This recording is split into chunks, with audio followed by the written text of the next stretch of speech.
सपा प्रमुख अखिलेश यादव ने जाति धर्म के मुद्दे पर सरकार को घेरना शुरू कर दिया है। आज उन्होंने इसको लेकर के मीडिया में एक बयान दिया।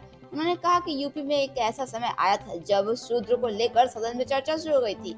इतना ही नहीं, जब वो मंदिर के दर्शन करने गए थे तो कुछ ऐसी ताकतें हैं समाज में जो उन्हें नहीं चाहती थी कि वो मंदिर में दर्शन पूजन करें। उन्होंने कहा कि वो चाहते हैं कि मीडिया इस बात का पता लगाए कि वो कौन सी ताकतें थी जो उन्हें भगवान का दर्शन पूजन करने से रोक रही थी। इतना ही नहीं, उन्होंने कहा कि वो उस दिन को आज तक नहीं समझ पाए कि मुख्यमंत्री आवास को गंगा जल से धोया गया था। उन्होंने कहा कि कोई उन्हें ये समझा दे कि किसी मुख्यमंत्री के घर को गंगा जल से कैसे साफ किया जा सकता है। उन्होंने कहा कि लोकसभा चुनाव के दौरान वो मैनपुरी में गए थे जहां बहुत सारे लोगों ने वहां पर प्रतिमा को धोया था। उन्होंने कहा कि वो एक असर इन बातों को नजरअंदाज कर दे, लेकिन जब वो कन्नौज के एक मंदिर में गए थे जहां जाने के बाद उन्होंने पहली बार चुनाव जीता था, लेकिन उनके मंदिर जाने के बाद ही उस मंदिर को धोया गया।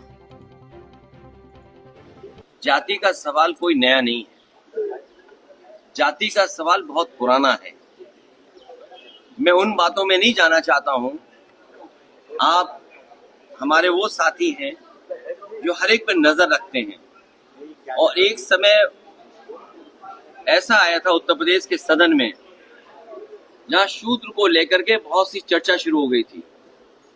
और मुझे याद है कि मैं जब मंदिर के दर्शन करने गया तो कुछ ऐसी ताकतें हैं समाज में, वो नहीं चाहते थे कि मैं हवन पूजन करूं।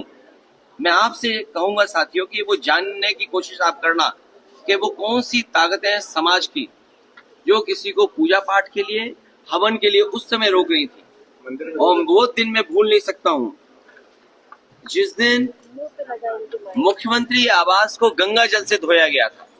मुझे कोई आज समझा दे, कोई जागरूक समझदार इंसान मुझे समझा दे कि किसी मुख्यमंत्री के घर को गंगा जल से कैसे साफ किया जा सकता है। मैंने लोकसभा के चुनाव में मैनपुरी में देखा कि बहुत सारे लोगों ने प्रतिमा को धोया था। अगर ये सब बातें मैं भूल जाऊं एक बार को, लेकिन उसके बाद मैं कन्नौज में उस मंदिर में गया था जिस मंदिर में जाकर के पहली बार मैं चुनाव जीता था, और मेरे वहां आने के बाद मंदिर धोया गया था। Bureau report, R express Bharat.